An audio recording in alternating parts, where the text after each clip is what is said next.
Speaker. 1 second. For what purpose does the gentleman from Michigan seek recognition? Mr. Speaker, I would move to suspend the rules and pass the bill H.R. 5651 as amended. Clerk will report the title of the bill. H.R. 5651, a bill to amend the Federal Food, Drug, and Cosmetic Act to revise and extend the user fee programs for prescription drugs and for medical devices, to establish user fee programs for generic drugs and biosimilars and for other purposes. Pursuant to the rule, the gentleman from Michigan, Mr. Upton, and the gentleman from New Jersey, Mr. Pallone, will each control 20 minutes. The chair recognizes the gentleman from Michigan. Mr. Speaker, I would ask first unanimous consent that all members may have 5 legislative days in which to revise and extend their remarks and insert extraneous materials into the record. Without objection, so ordered. And Mr. Speaker, I would now yield myself 2 minutes. The gentleman is recognized for 2 minutes. Mr. Speaker, I want to thank, first of all, Chairman Pitts, Dr. Burgess, Mr. Barton, Mr. Waxman, Mr. Pallone, Mr. Dingell, and other committee members on both sides of the aisle for their bipartisanship through this process. H.R. 5651 is a reflection of their hard work, dedication, and willingness to work together. And because of that outstanding work, we have a bill today that will help American patients and innovators, and it will support millions of jobs, believe it or not, millions of jobs in an important sector of our economy. As I said since the beginning of this Congress, we need to enact this user fee by the end of June, and I believe that we're on track to accomplish that goal. And as we put this user fee package together, I wanted to ensure that it fostered American innovation by improving the predictability, consistency, transparency, and efficiency of FDA regulation. Fostering innovation is essential in getting new treatments to patients and creating American jobs. And this bill will foster American innovation because it includes significant accountability and reform measures designed to hold the FDA responsible for its performance. The measures include independent assessments of FDA's drug and device review process, and it also requires quarterly reporting from the device center so that we don't have to wait a year to find out their progress. And I commit today that our committee will continue its vigorous oversight of the FDA. For example, we're going to use the independent assessments to determine where the review process can be improved, and we will ensure FDA fixes the problems. Also, we'll use the quarterly data on device reviews and bring the FDA before our committee to explain how it's doing. This bill will give us the information that we need to understand how the FDA is performing. It is up to us to ensure that we use that information to hold the FDA accountable for their performance. Together, the committee members have produced a bill that will help American patients while supporting innovation and job creators, and I thank the committee for their participation. Reserve the balance of my time. Gentleman reserves. The gentleman from New Jersey. Thank you, Mr. Speaker. Today marks a very exceptional day in this body, one that deserves great praise. The bill before us, H.R. 5651, the FDA Reform Act of 2012, is the product of bipartisanship, collaboration, and compromise that I'm very proud of. The bill is the result of more than a year of negotiations between industry, FDA, and Congress. In the Energy and Commerce Committee, we held a number of hearings on the critical issues within the bill, and earlier this month, it passed unanimously in both subcommittee and full committee. The bill is slightly modified from the bill reported by committee, as it now includes a bipartisan provision which results in the bill reducing the deficit by $370 million over the next 10 years. The FDA Reform Act will ensure that Americans have access to safe and effective new medicines and medical devices by reauthorizing the user fee programs for prescription drugs and medical devices. It will reduce drug costs for consumers by speeding the approval of lower-cost generic drugs with the establishment of new user fee programs for generic drugs and for lower-cost versions of biotech drugs. The bill will also reform and revitalize many FDA programs to improve its regulatory scheme to facilitate a more efficient and predictable review process. Mr. Speaker, the bill also makes permanent 2 complementary programs, the Best Pharmaceuticals for Children Act and the Pediatric Research Equity Act, which both help to foster the development and safe use of prescription drugs for children. In addition, a significant improvement was made to the FDA's ability to police an ever-growing global drug supply chain to improve patient safety.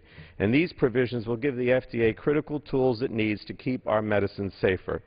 It also includes important provisions to help prevent and mitigate drug shortages by requiring that drug makers notify the FDA in advance of any expected disruption in the supply of certain critical drugs, and for the FDA to inform healthcare providers of the potential drug shortage. I want to thank Chairman Upton and Chairman Pitts, Ranking Member Waxman, Mr. Dingell, and my other colleagues on the committee for their leadership and dedication to this important piece of legislation. A special thanks to the staffs, in particular my staff person, Tiffany Garascio, who's to my right. But on both sides of the aisle, the staff worked hard, and they should be very proud of what we've accomplished. Reauthorizing and revitalizing the FDA user fee system is a critical investment to our nation's public health. And, Mr. Speaker, I urge all members of the House to vote aye. I reserve the balance of my time. Gentleman from New Jersey reserved. Gentleman from Michigan. Mr. Speaker, I would yield 3 minutes to the Chairman of the Health Subcommittee on the Energy and Commerce Committee, Mr. Pitts from Pennsylvania. Gentleman from Pennsylvania is recognized for 3 minutes. Mr. Speaker, the Food and Drug Administration Reform Act of 2012 is a product of nearly a year and a half of work in the Energy and Commerce Health Subcommittee. H.R. 5651 is the result of bipartisan negotiations. The bill passed out of the Health Subcommittee by a unanimous voice vote and passed out of the full committee 46-0. I would especially like to thank Clay Alspach, Ryan Long, Paul Editall, and the other staffers for their dedication and hard work in making this bill possible. I know they put in a lot of hours, and because of that work, we have brought this bill to the floor in a timely manner. The FDA Reform Act is critical to saving lives and sustaining a dynamic American industry. American companies are the leading developers of new medical devices and drugs to save and sustain life. To ensure that products are both safe and effective, we've tasked the Food and Drug Administration with reviewing products before they make their way into the market. This is a big job. The device and drug industries are dynamic and innovative. Companies spend tens of millions of dollars and years of work to develop products. The review stage is a critical time for any company. Inconsistent reviews mean that the true cost of developing a new product is hidden, making it difficult to properly prepare. When we began considering this legislation last year, we heard from a number of individuals involved in the medical device industry about the increasing difficulty of working through the review process. American patients were waiting almost 4 years longer for new devices that had already been approved in Europe. And despite the slow review process, the safety outcomes were comparable. The FDA Reform Act contains critical reforms to the Medical Device User Fee Act that will hold the FDA accountable and keep reviews on schedule. Under the fourth version of the Prescription Drug User Fee Act, the median time of approval was 9 months. With the reauthorization, we set the goal of reducing review time to 8 months. Currently, generic drugs have an average approval time of 32 months. Included in this legislation is a new user fee program that should be able to gradually reduce review times to 10 months for most products. A separate user fee program for biosimilars has the goal of 10-month approval times for most products. Finally, we also include language to help patients, doctors, and hospitals to deal with drug shortages. Mr. Speaker, I'm proud of the work we've done here. I would like especially to thank Full Committee Chairman Upton, as well as Health Subcommittee Ranking Member Frank Pallone, Full Committee Ranking Member Henry Waxman, and their staff for patiently working with us on the FDA Reform Act. This is legislation to help save lives and create jobs, two goals that we can all agree on. It is a bipartisan effort, and I urge all members to support the legislation. Reserve the balance of my time. Gentleman from New Jersey. Thank you, Mr. Speaker. I would want to mention that our ranking member of the full committee, Mr. Waxman, is unable to be here, but I would ask unanimous consent to submit his statement for the record. And now at this time, I'd like to yield 3 minutes to our Chairman Emeritus, Mr. Dingell, who has worked so hard and been so much a part of this legislation. I should have mentioned that the gentleman's request is covered in general leave, that it will be added to the record. The Chair recognizes the gentleman from Michigan. I thank the gentleman from New Jersey.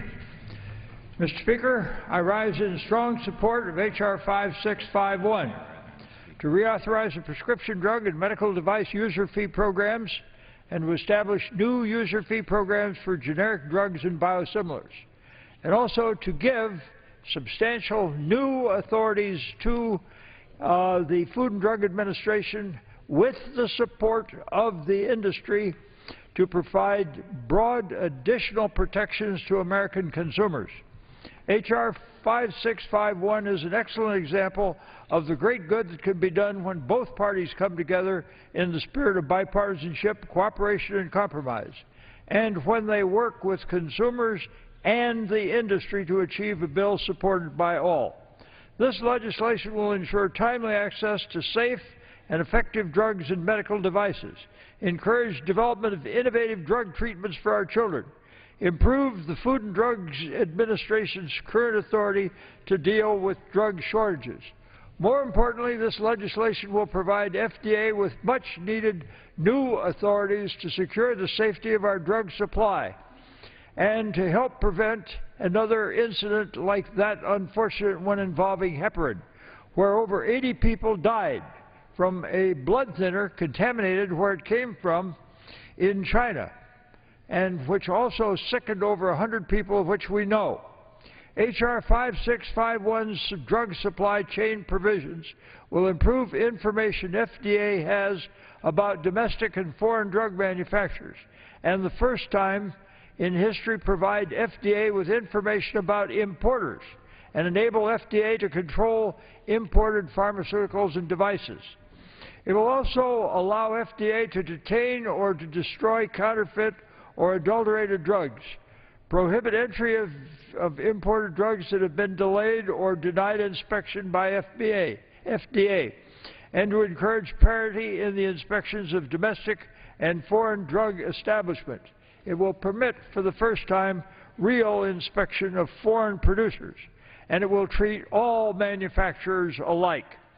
These provisions mirror those in drug legislation which I'd authored earlier, and the new authorities provided to FDA for our drug supply will enable the leveling of the playing field for our domestic drug manufacturers and give American families peace of mind that FDA can and will have the authority to respond to unsafe, misbranded, counterfeit, or contaminated drugs.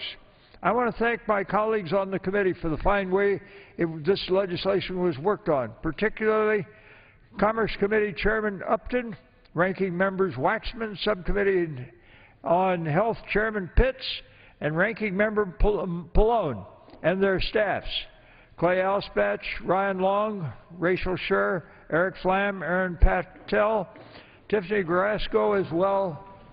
Gentleman's time has expired. Thank you, Mr. Chairman. Gentleman from Michigan. Thank you, Mr. Speaker. I would recognize myself for 1.5 minutes for the purpose of a colloquy, and I yield to the gentleman from Florida, Mr. Buchanan. Gentleman's recognized.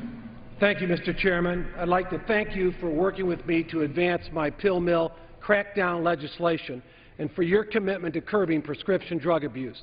This crisis has created enormous pain and suffering on our families and communities, killing tens of thousands of Americans every year, tens of thousands. I'm pleased that the Senate FDA bill contains the central component of my bill to reschedule hydrocodone combination drugs, one of the most addictive and deadly drug mixtures, to be reclassified, these drugs, from a Schedule III to a Schedule II drug. Will be making it much more difficult to obtain and abuse. This provision has the support in the medical and the law enforcement community. I look forward to working with you, Mr. Chairman, to ensure that the final bill addresses this critical issue and contains the Buchanan pill mill provision. I yield my remaining time to the gentleman. Well, thank you. I appreciate your constant leadership on the national problem of prescription drug abuse. I've appreciated your input, your phone call last week when the Senate passed this amendment to me back in Michigan. Our committee has focused on this issue, and you have been an outstanding partner with Congressman Ed Whitfield and Congresswoman Bono Mack on this. And when used properly, we know that these medications provide needed therapies for those suffering from pain. However, the abuse of some of those products has devastated communities and destroyed families across the country. So as we move forward on this bill in our discussions with the Senate, I hope that we can continue the partnership and be able to work this issue out. And at this point, Mr. Speaker, I would ask unanimous consent that the balance of my time be controlled by Mr. Pitts. Without objection, it is so ordered, and the gentleman from Pennsylvania will control the remainder of the time. The gentleman from New Jersey. Thank you, Mr. Speaker. I yield 3 minutes to the gentlewoman from California, Ms. Capps. Gentlewoman from California is recognized for 3 minutes. Thank you, Mr. Speaker, and I thank my colleague for yielding me time. I rise today in strong support of the FDA Reform Act of 2012, and I must say it's an honor to associate myself with the remarks of our Chairman Emeritus, Mr. Dingell, who worked tirelessly over the years on the Food and Drug Administration and making it a good institution that can only become better.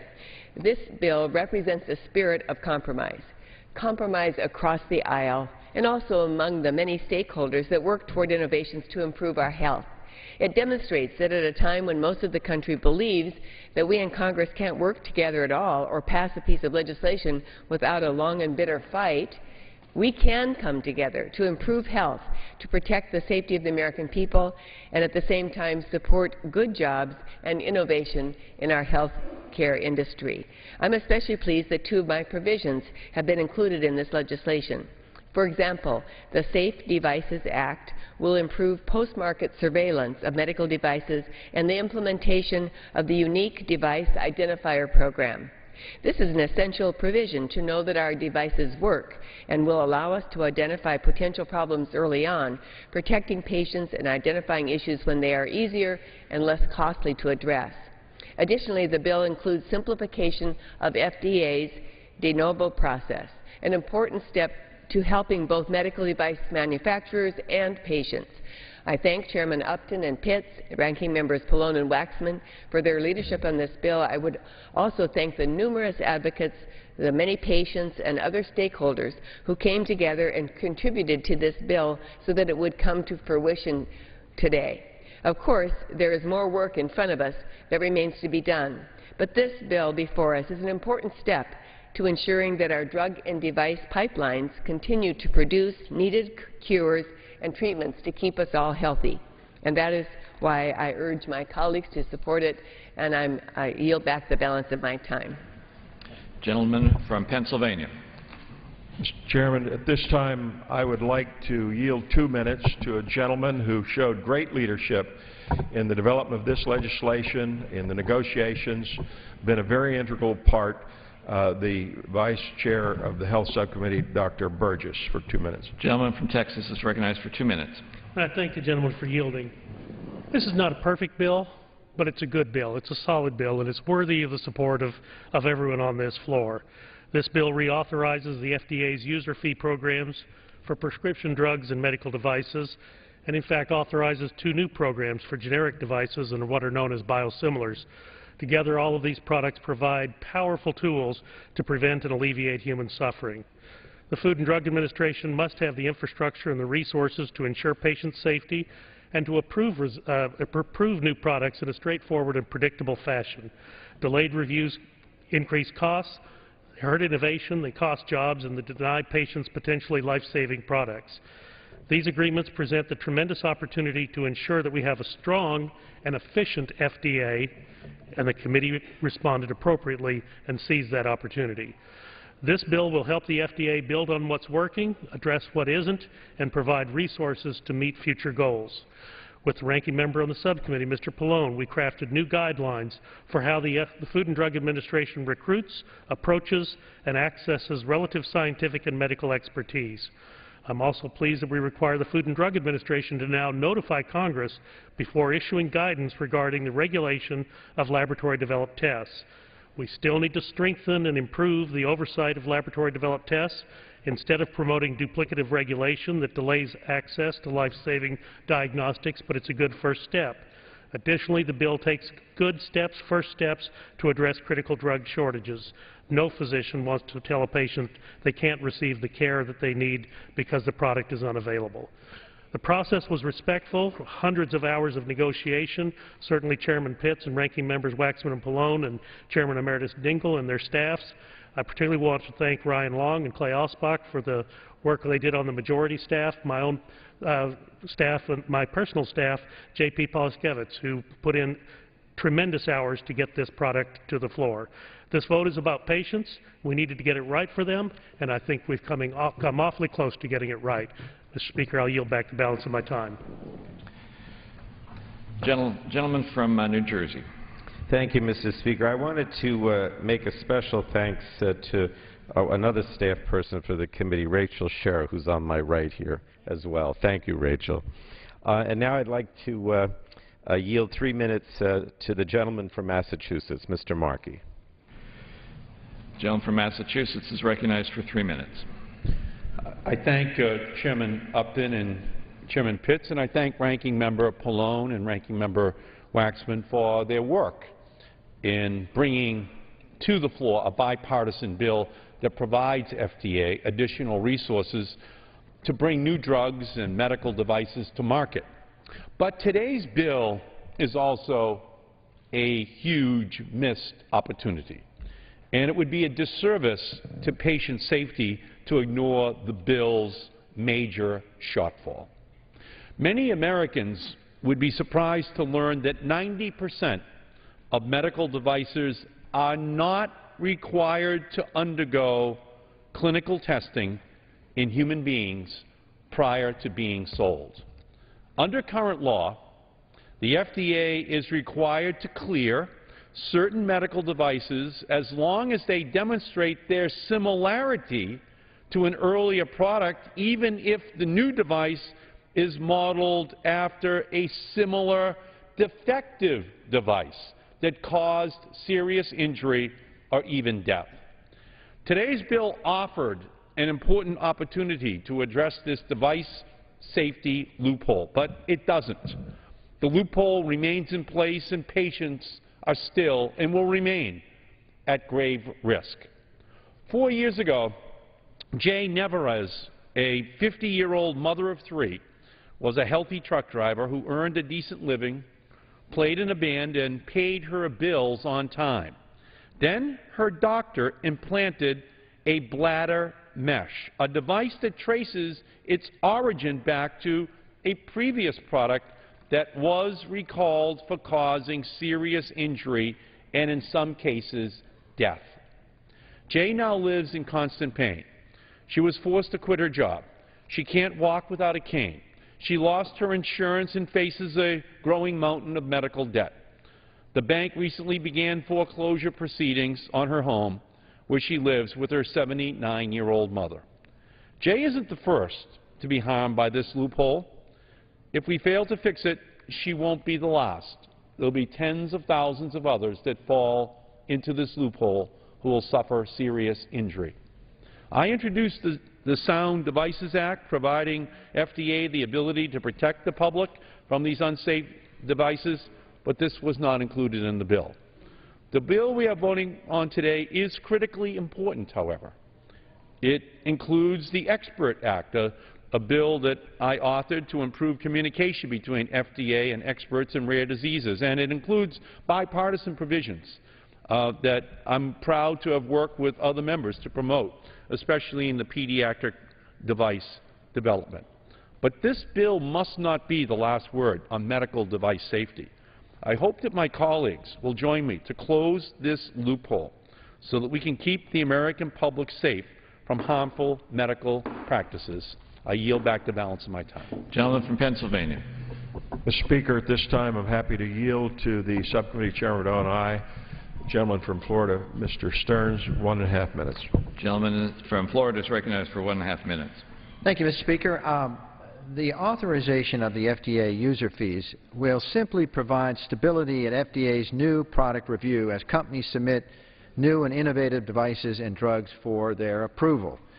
So I'm especially proud that in this bill I had a piece of legislation called the Faster Access to Specialized Treatments, FAST Act, which is H.R. 4132.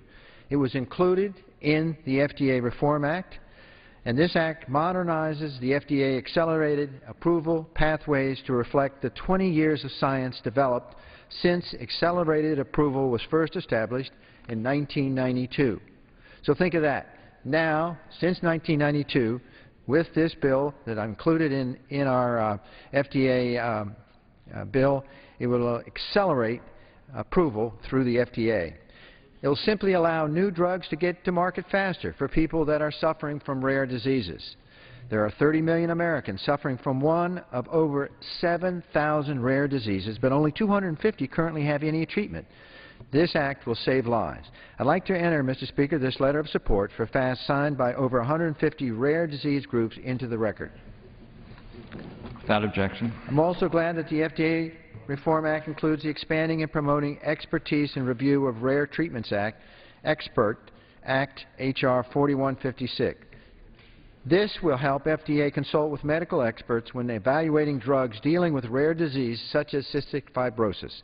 As a co-founder of this Cystic Fibrosis Caucus, I'm glad we're giving this tool to FDA, and I support passage of the FDA Reform Act.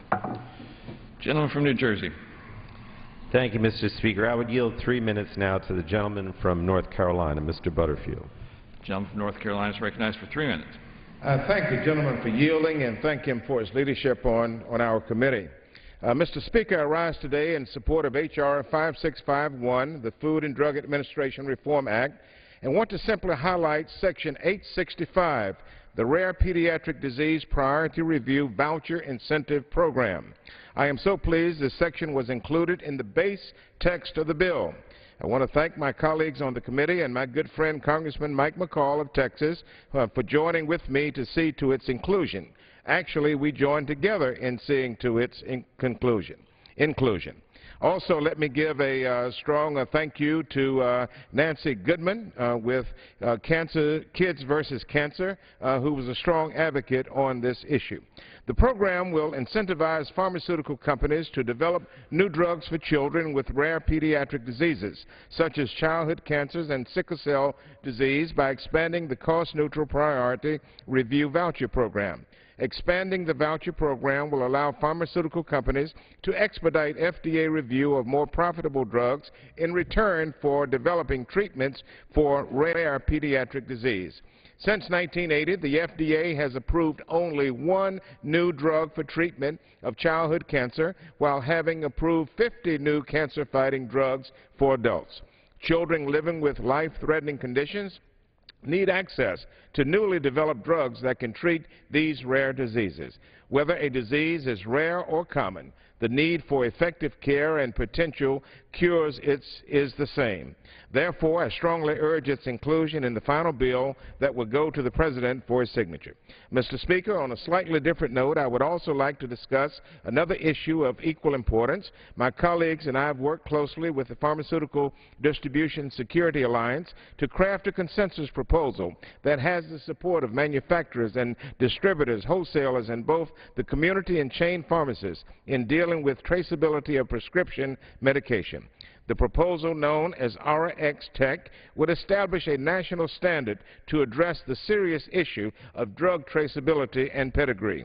I commend PDSA for their commitment to consumer and patient safety by working so diligently with both chambers on this very important issue, ultimately securing placeholder language in the Senate FDA reform bill. I am very supportive of this proposal, as RX-Tech increases patient access to safe medicines, improves security of the pharmaceutical distribution chain, and lowers costs and regulatory burdens.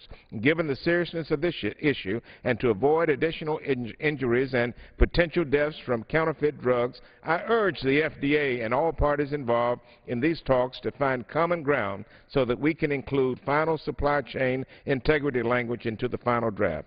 Similar to Section 865, I ask my colleagues on the committee to also voice their support for inclusion. Thank you. I yield back.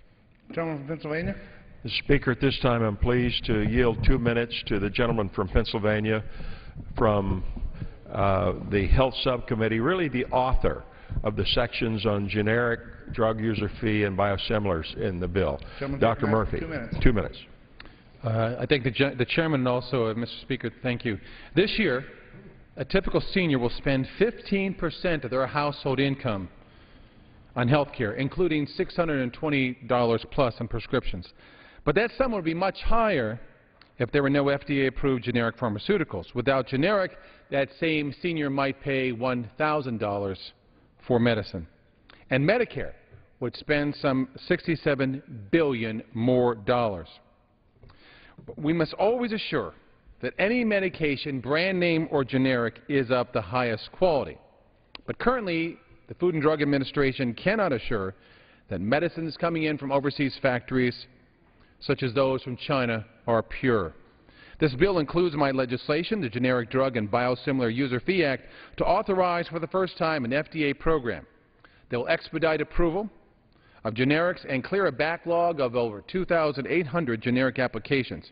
And currently, the FDA is supposed to make a decision on the application within 16 months.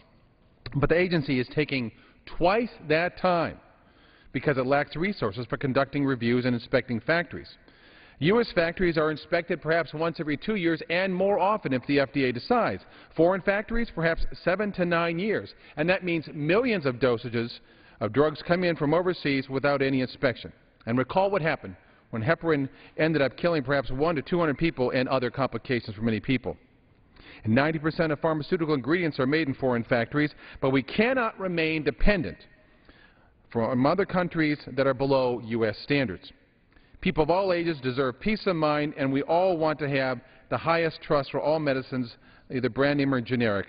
This bill will restore and support that trust for Americans' consumers. And I yield back. Gentleman from New Jersey. Thank you, Mr. Speaker. I'm not expecting any more speakers, and I'll reserve until we close.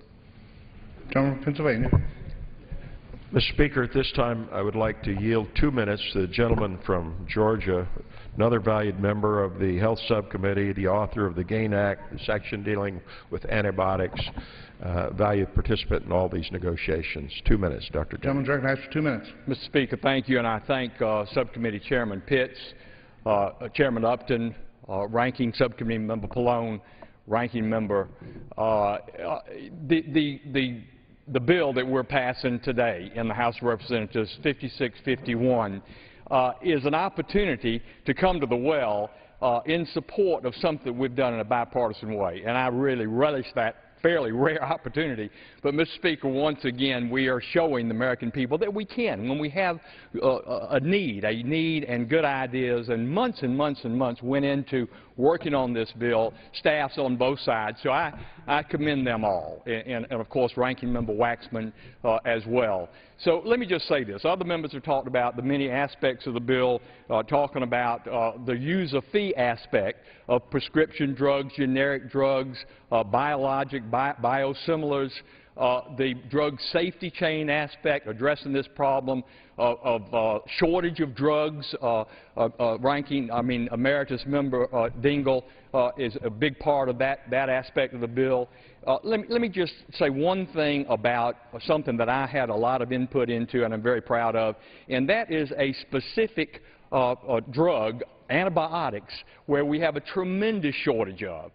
And that inclusion of my bill, the GAIN Act, generating antibiotic incentives now in this bill, I think is hugely important.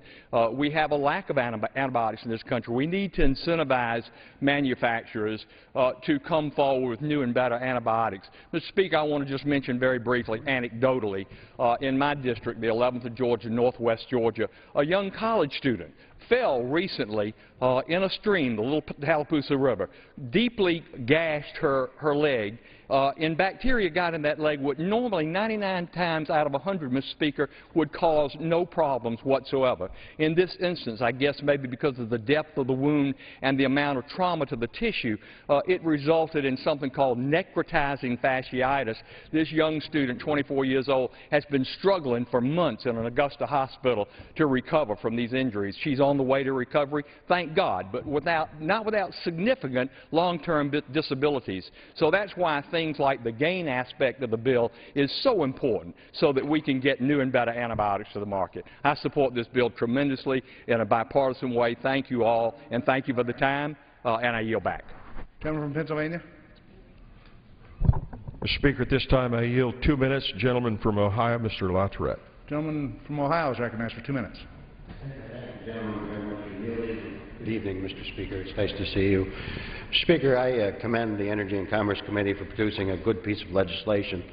I also want to applaud the efforts to enhance the safety of America's pharmaceutical supply chain.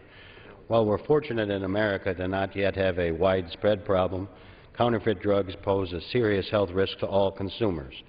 The current patchwork of state requirements and licensing, however, makes supply chain compliance and safety inconsistent and challenging, which potentially jeopardizes the safety and welfare of millions of Americans.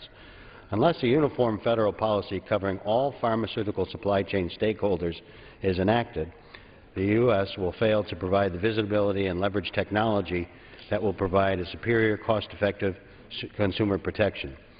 Third-party logistic providers, or 3PLs, are playing a growing and important role in making sure that safe medicines reach their destinations. The term third-party logistics provider refers to an entity that provides or coordinates warehousing, distribution, or other services on behalf of a manufacturer.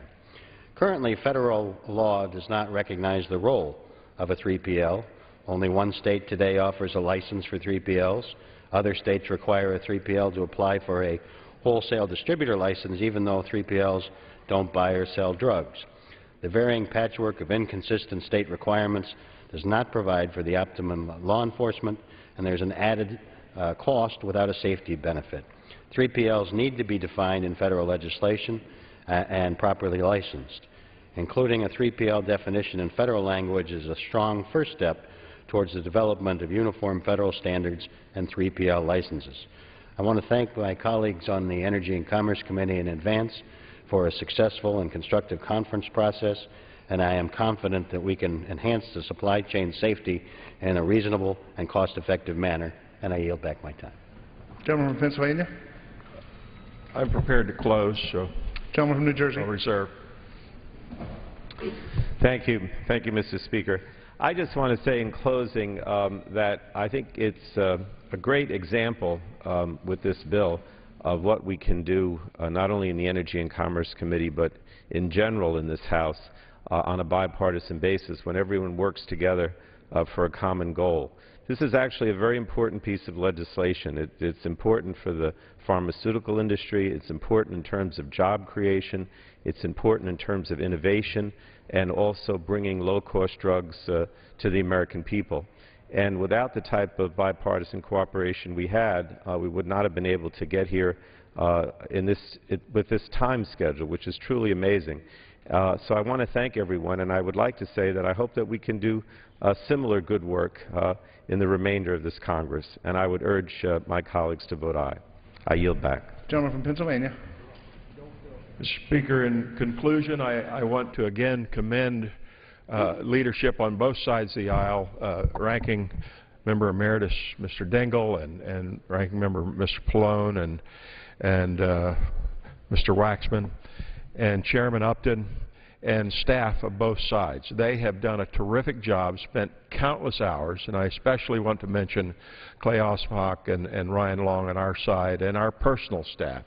They have been absolutely terrific, and because of this legislation is going to save many lives. It's going to help the United States continue to be the world leader in the pharmaceutical and medical device industries and mean a lot to our economy as well. And with that, and thanks to all, I urge all members to support this very important legislation and yield back the balance of my time. Question is, will the House suspend the rules and pass H.R. 5651 as amended? Those in favor say aye. Those opposed, no. In the opinion of the Chair, two-thirds being in the affirmative. Mr. Speaker, I'd like to request the yeas and nays. Yeas and nays are requested. Those in support of taking this vote by the yeas and nays will rise and remain standing until counted. Sufficient number having arisen, the yeas and nays are ordered pursuant to Clause 8 of Rule 20. Further proceedings on this question will be postponed.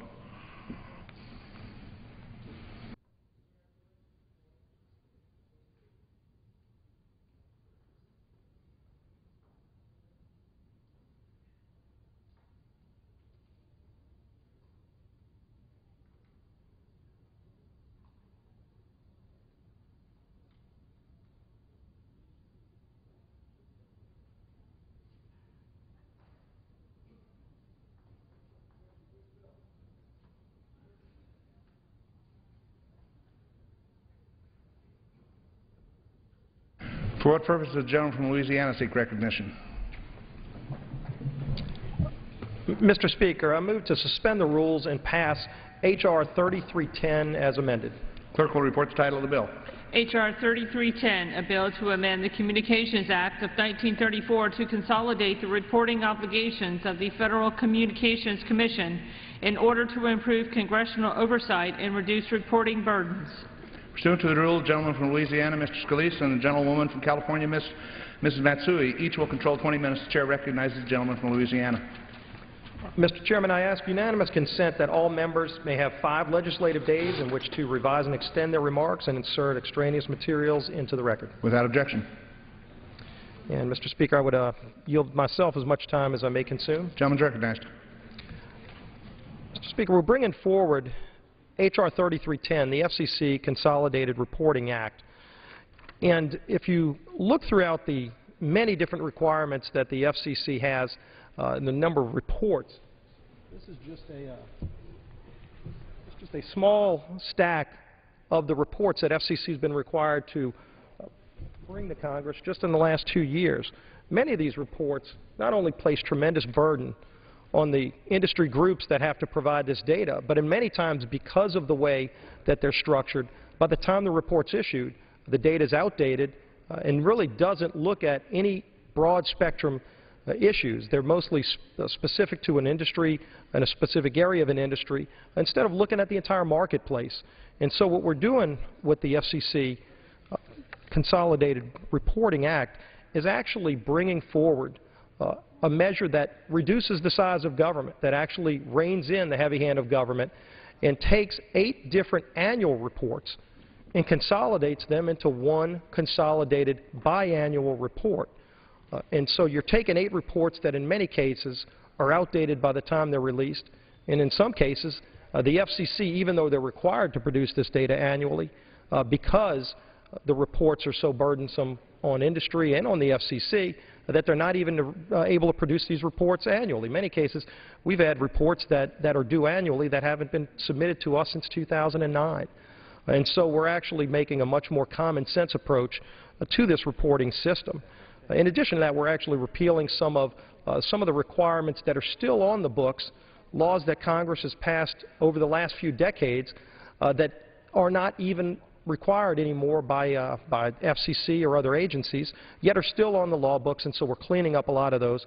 One of those, I'll just give as an example, is we're still requiring a competitiveness report to be produced with the wireline telegraph industry. And I don't know anybody since Samuel Morse invented that technology in the 1800s that's still using that technology on a broad scale, but surely Congress doesn't need to still have on the books a requirement that we have a report submitted by the FCC on competitiveness in the wireline telegraph industry. So this report is this bill is a bipartisan approach to remove so many unnecessary requirements on our job creators who have to have compliance departments to comply with all these requests from the FCC. And in many cases, they're getting these requests, and they know that when they submit this data, the reports that they're submitting the data for aren't even going to be produced annually, and when those reports come out, they're going to be outdated, yet you still have to have massive compliance departments to go and gather all this information up. I think it would makes much more sense for us to tell our job creators that instead of having these massive compliance departments to do unnecessary work, that dollar would be much better spent going out and creating jobs and building out those wireless networks that people all across this country so desperately need. So with that, Mr. Chairman, I reserve the balance of my time. Gentleman reserves the balance of his time. Gentlewoman from California. Mr. Speaker, I yield myself as much time as I may consume. Gentlelady is recognized. Mr. Speaker, I rise in support of H.R. 3310, the Federal Communications Commission Consolidated Reporting Act of 2012. This bill consolidates various technology-specific competition reports the Federal Communications Commission is required to make to Congress into a new single communications marketplace report that will be submitted to Congress every 2 years. The FCC is required to assess the state of competition, deployment, as well as regulatory barriers to market entry and competition in the communications marketplace, taking into special considerations Internet-based competition. I support efforts to streamline the FCC's reporting requirements, and I'm pleased that the committee majority, led by Communications and Technology Subcommittee Chairman Weldon, worked with Democrats to improve the legislation throughout the markup process. These improvements include the adoption of an amendment offered by Ranking Member Eshoo that would ensure the FCC continues to have the ability to consider all forms of competition in producing the Communications Marketplace Report. H.R. 3310 seeks to reduce the reporting burdens Congress had previously imposed on the FCC, while encouraging the agency to analyze competition in the communications marketplace in a much more comprehensive way. Under Chairman Janikowski's leadership, the FCC has accomplished numerous reforms aimed at improving agency process. The FCC has improved the number of notices of proposed rulemakings that contain the full text of proposed rules from 38% to 85%. Additionally, the FCC has reduced average time between commission vote and release of full text of the decision from 14 calendar days to 3 calendar days. In addition, the FCC voluntarily complied with President Obama's executive order in conducting retrospective analysis of the Commission's existing rules. During the process, the FCC has eliminated over 200 obsolete regulations, including the Commission's elimination of 25 data collections as part of its Data Innovation Initiative.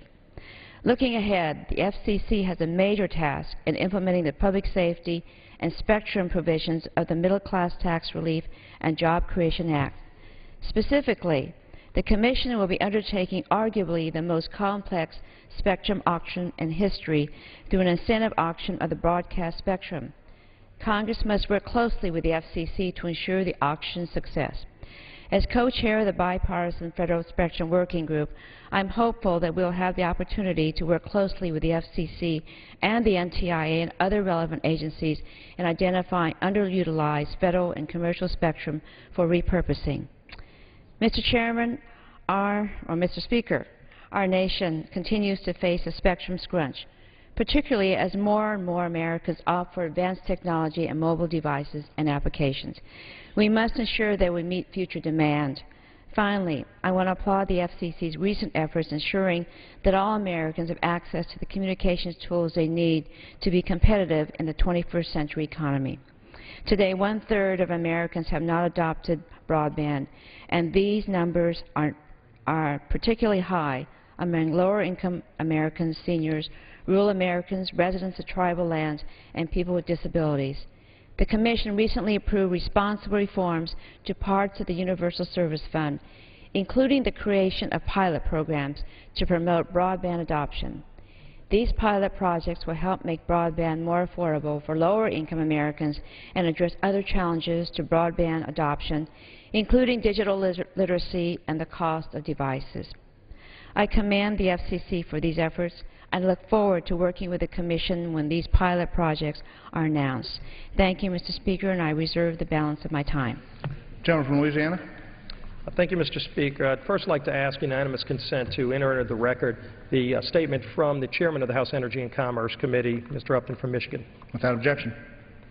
Now, I'd be honored to yield 2 minutes to the gentlelady from Tennessee, member of our committee and subcommittee, Ms. Blackburn. Gentlelady is recognized for 2 minutes.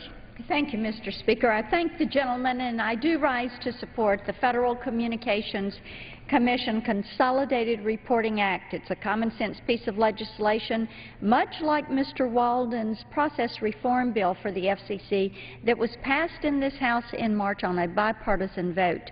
The FCC Consolidated Reporting Act, as Mr. Scalise said, will streamline 8 annual and triennial FCC reports into one single biennial communications marketplace report. The effect is to ease some of the reporting obligations while providing the FCC a better platform to analyze the converged nature of today's competitive communications marketplace. It's important to get the reporting in check because the FCC has control over 1/6 of our nation's economy. This legislation would simply bring back some efficiency and transparency to an agency that is clearly lacking in both categories. We need to redirect the FCC away from its antiquated approach to regulatory policy making.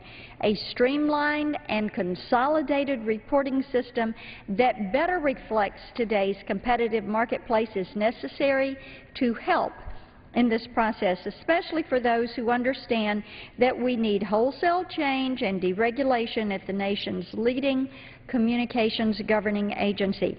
I support the legislation to simplify the FCC's reporting measures. I encourage my colleagues to support the legislation. I yield back the balance of my time. Gentleman from California. I reserve. Gentlewoman reserves. Gentleman from Louisiana. Mr. Speaker, at this time I'd like to yield 3 minutes to the chairman of the Telecommunications Subcommittee, the gentleman from Oregon, Mr. Weldon. Gentleman from Oregon is recognized for 3 minutes. Thank you, Mr. Speaker, and I want to thank Mr. Scalise for his leadership on this issue. I want to thank Ms. Matsui for hers as well, and for the work that we're all doing on the subcommittee to improve the processes and procedures of the FCC, bring about efficiencies and accountability, and look for federal spectrum that might be freed up to help grow jobs and spur innovation in America. This particular piece of law, as we move it forward, H.R. 3310, it gets about trying to reduce some waste, and it really starts with Congress, because this is all stuff that's in statute that we have to change. Believe it or not, the Communications Act still requires the Federal Communications Commission to assess the state of telegraph competition. This isn't just unhelpful, it's a waste of taxpayer funds. The American public expects and deserves an efficient federal government that keeps pace with changes in the market, and this bill helps get us there. Rationalizing the industry reports the FCC issues not only reduces some of the FCC administrative burdens, but also helps make sure the agency, the public, and stakeholders have a realistic picture of the marketplace on which to make their policy judgments. Communications technology sector, it's very competitive, it's very innovative, it's creating jobs, and it's one of the most open sectors of our economy. From fiber optics to 4G wireless service, from the smartphone to the tablet to the connected TV, this sector has been creating new services, new devices, and the high-quality jobs that come with high-tech innovation and investment. Now, despite even a lackluster economy, wireline, wireless, and cable providers invested $66 billion of private capital in broadband infrastructure in 2011. The U.S. is leading in cutting-edge wireless technologies. Industry convergence has led to a boom in competition. Voice, video, audio, and data providers are competing across different platforms. And the market is simply moving faster than the law. Despite the convergence of the industry, the FCC is still required by law to evaluate stovepiped industry segments each year. For example, they have to write 2 reports each year on the satellite industry and then 2 reports on the cable industry, and yet it's one market. There should just be one report covering both. The FCC Consolidated Reporting Act consolidates 8 separate congressionally mandated reports on the communications industry into a single comprehensive report with a focus on competition among technology platforms, deploying communications to unserved communities, eliminating regulatory barriers, and empowering small businesses. The Marketplace report is cinched to the congressional calendar. That'll improve our oversight abilities, and it'll help reduce costs. The bill also eliminates 12 additional outdated reports from the Communications Act, including reports repealed more than a decade ago. The bill is bipartisan, and it's supported by CTIA, NAB, NCTA, U.S. Telecom, and the U.S. Chamber of Commerce. I urge my colleagues to join in this bipartisan piece of work out of your Subcommittee on Communications and Technology and pass it into law. And I yield back the balance of my time. Gentleman from California. I reserve. Gentleman from Louisiana. Mr. Speaker, I'd like to yield 2 minutes to the gentleman from Georgia, Mr. Gingrey. Gentleman from Georgia is recognized for 2 minutes. Mr. Speaker, I thank the gentleman. I rise today in strong support of H.R. 3310, the FCC Consolidated Reporting Act of 2012. I commend the author of this legislation and fellow members of the Communications and Technology Subcommittee, Steve Scalise of Louisiana, for his work on this issue. And I also applaud the work of Subcommittee Chairman Greg Walden, who ensured that we move this legislation through regular order. H.R. 3310 consolidates 8 congressionally mandated studies into a single report with a focus on intermodal competition, deploying communications to underserved and unserved communities, eliminating regulatory barriers, and empowering small businesses. This legislation will also make the FCC more efficient by eliminating a number of duplicative, repealed, or outdated reports that are still listed in statute. For example, in the 21st century, it is simply not necessary for the FCC to provide the report on competition for the FCC to require that between wire telephone and wire telegraph providers. Think Morse code. Mr. Speaker, H.R. 3310 passed the full Energy and Commerce Committee by a voice vote on March 6, 2012. It will alleviate the unnecessary and antiquated reporting standards and replace them with an analysis of the 21st century marketplace and its demands on the telecommunications industry. This legislation represents solid policy. I urge my colleagues support H.R. 3310, and I yield back. Gentleman from California. I reserve. Gentleman from Louisiana. Mr. Speaker, I'd like to yield 2 minutes to the gentleman from Florida, the Chairman of the Oversight Committee, Mr. Stearns. The gentleman from Florida is recognized for 2 minutes. I thank my colleague. Mr. Speaker, I rise in strong support of this bill. It streamlines, as mentioned, 8 separate congressional mandated reports into a single comprehensive report. As Chairman of the Energy and Commerce Subcommittee on Oversight and Investigation, Mr. Scalise mentioned, I, along with Chairman Weldon, have looked into the backlog and workload of the FCC. Now, in a report we released in November, we found that annual reports to Congress, such as the Satellite Competition Report and Video Programming Report, have not been completed in years. This is disconcerting, particularly since the Telecom Act of 1996 was designed with a simple deregulatory slant, requiring the FCC to conduct these competition reports to determine whether regulation was indeed necessary. How can the FCC appropriately make these decisions and regulate an industry it has not comprehensively analyzed in more than 4 years? This bill is aimed at reducing some reporting burdens on the FCC to ensure that these annual reports are just that. They are simply reported annually. At the same time, this bill encourages the agency in today's age of convergence to analyze competition in the marketplace as a whole, rather than based on archaic technology-specific silos. We no longer need to consider the Internet, satellite, and cable industry in a vacuum, as they compete head-to-head in most markets across this country. In 1992, when we passed the Cable Act, cable occupied about 96% of the market, and the FCC's most recent data cable now only occupies about a third of this market, competing with FiOS, satellite, Netflix, and the Internet.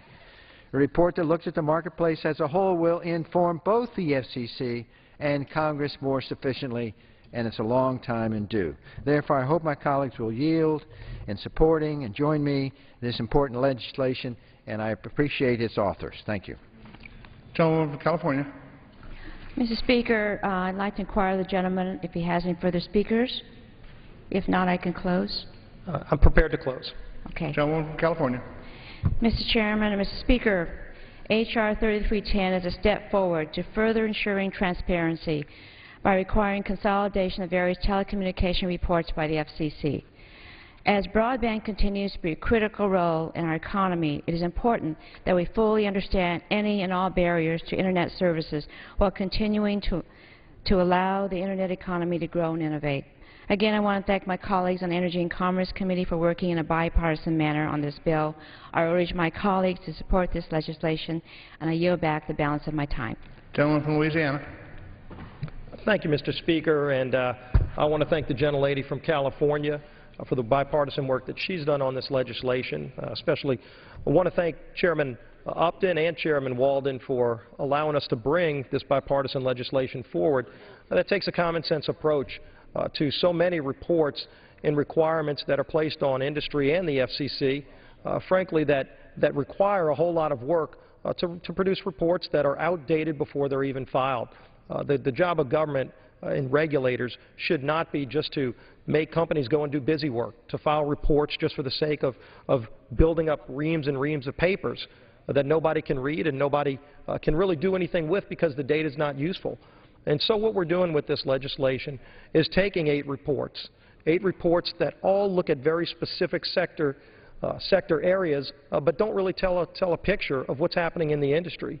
And we consolidate those into one report rather than annual, biannual, and reducing a lot of requirements on business that just have to have these compliance departments because when they're asked by the FCC to provide data, they've got to go provide it, even though they know this data is not going to be used, and in some cases the data is not going to be useful in the context of the report that's going to be filed. And in addition to that, we often hear about all the laws that are passed in Congress, and people say, well, you know, why don't you go and repeal laws that have been sitting on the books for decades that serve no purpose? And so we actually do that too with this bill. We go and repeal 12 different reports that are no longer used, and as the example's been given a number of times, the telegraph report, that is still a law that's on the books. We repeal that as well. So it's a common sense approach that tells the people that are out there building this infrastructure, building these wireless networks that so many people, millions and millions of people in our country use every single day to improve their lives, their quality of life, and frankly the effectiveness of the job creators in our small businesses out there. And it says you don't need to have massive compliance departments to comply with things that nobody reads. You can actually go out and use those resources to create more jobs, to build out that network so that we can do even more innovative things with the technology we have today and that we'll have in the future. So with that, I urge all of my colleagues to support H.R. 3310, and I yield back the balance of my time, Mr. Speaker. Question is, will the House suspend the rules and pass H.R. 3310 as amended? Those in favor say aye. Those opposed, no. In the opinion of the Chair, two-thirds of those